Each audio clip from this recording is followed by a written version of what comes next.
The Suicide Prevention Week really is a result of people coming together and no longer walking away from this very real reality that faces so many people within our country, including myself.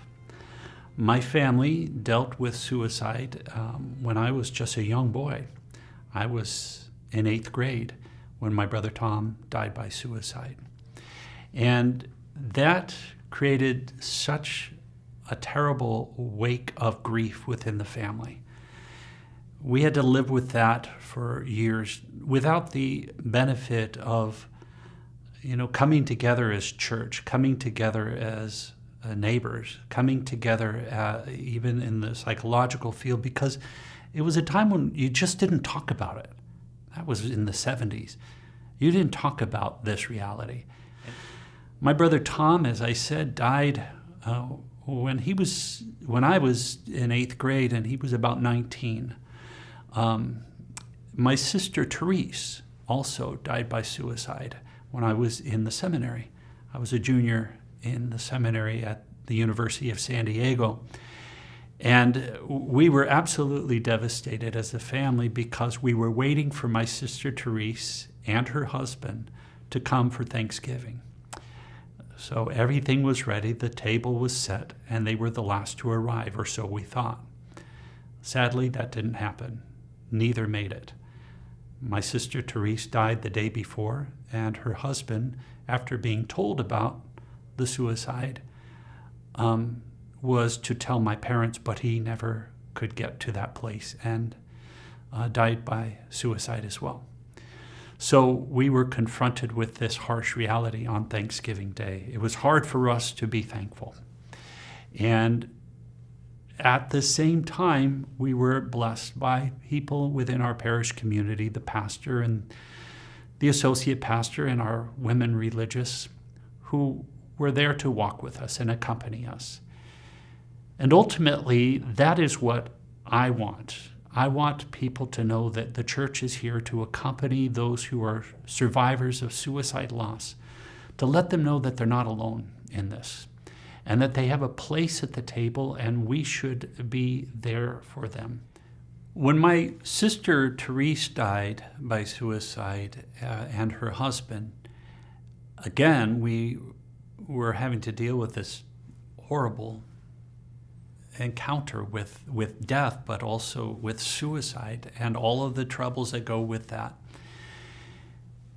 And I found it was really difficult for me when all of a sudden people were whispering and saying things about my own mental health and wondering about whether I was going to be able to carry on in life. And I remember after hearing some people say certain things about my ability to, say, be class president and things like that, and they voted not to have me as a class president. For that reason, that infuriated me. And I remember going out to the end of the University of San Diego campus and just yelling at God, just giving God everything that I had, all of my anger, all of my tears, and just saying, is this the way I'm going to live? Where people are going to simply deal with this person who may have the same struggles or the same mental disorders. Is this going to define me for the rest of my life? And I was angry. That was an important moment in my life. It actually helped me to then have a better conversation. But even there, it wasn't a game changer. I still buried a lot.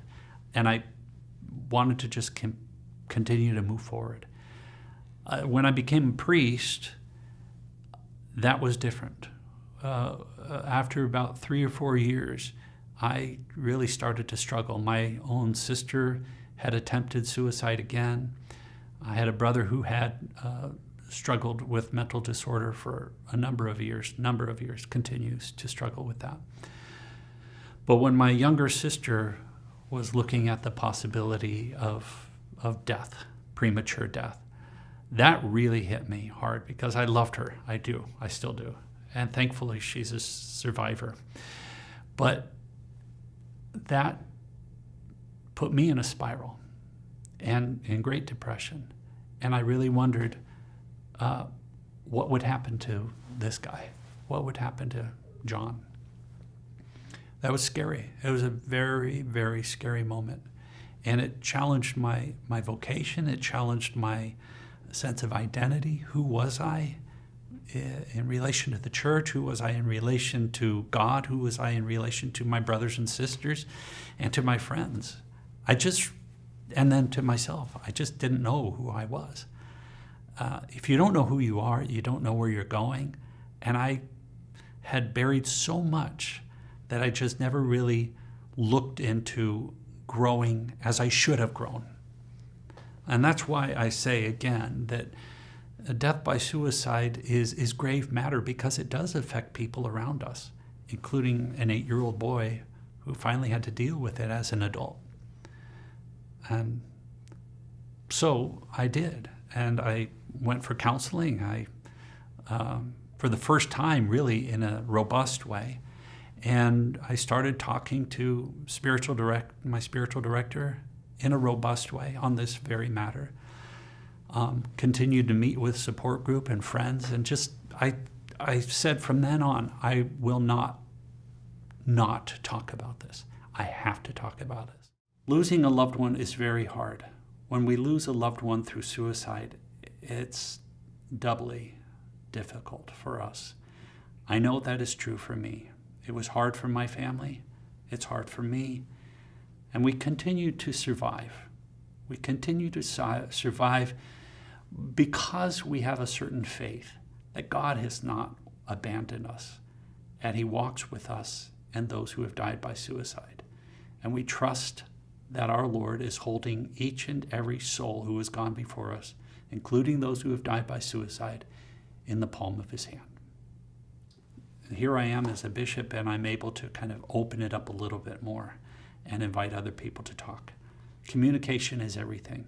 If we're not talking about it, if we're not communicating this hardship in life, we're going to bury it, and it's going to come out one way or another, and not in a healthy way. God is there to take all of my anger and my tears and my sadness and my frustration.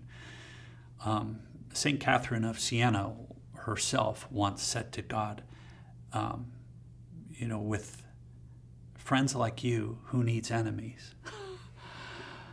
And she was a saint. I think the truth is that sometimes we can be frustrated with God. Truly, it's our own frustration.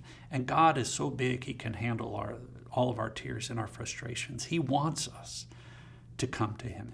The church is there for them. We understand that suicide is not just some random act based on choice. It is a random act based on a whole host of mental troubles that a person is dealing with. And a lot of that is related to chemical imbalances. It's related to scientific things that we just did not know in the past. And now through fMRIs and really going through the clinical studies, we're able to see that a person really struggles, with mental health. And it's not a matter of mind over matter anymore. Because if the mind is affected, if there's something wrong with the brain, if there are holes in the brain, which we have discovered, if there is a lack of blood flow or oxygen flow in certain parts of the brain, that affects a person's mental health. And mental disorder is a part of that world. You didn't talk about this reality. And if someone died by suicide, there was something of a stigma. There was also a sense of shame, and truly a sense of doubt. And within the life of the church, there was an added sense of doubt, because for a long while within the church, the history of the church, there was the question of where were those who had died by suicide. there was a time within our church where we wouldn't even bury a person who died by suicide because there was a question about that person's soul.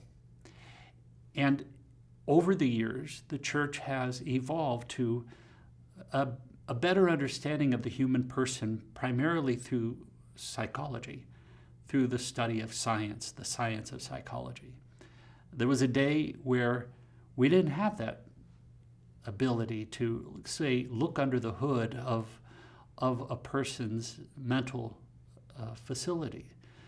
Today we have that ability, and now we're able to look at levels of culpability when it comes to a person who struggles with mental health and a person who makes a decision about suicide. We continue to say that suicide is grave matter because it leaves a lot of people in great despair when they lose someone that they love. The act itself is grave matter, but we also understand that the person who has had to deal with this, or the family that has to embrace this harsh reality, that they're not alone anymore. And I think that's a very important thing that I bring to the table as a bishop and as one who is a survivor, a fellow survivor of suicide loss. If you feel shame or even guilt for the loss of a loved one by suicide, if this is a reality in your life, I want you to know that the church is here for you.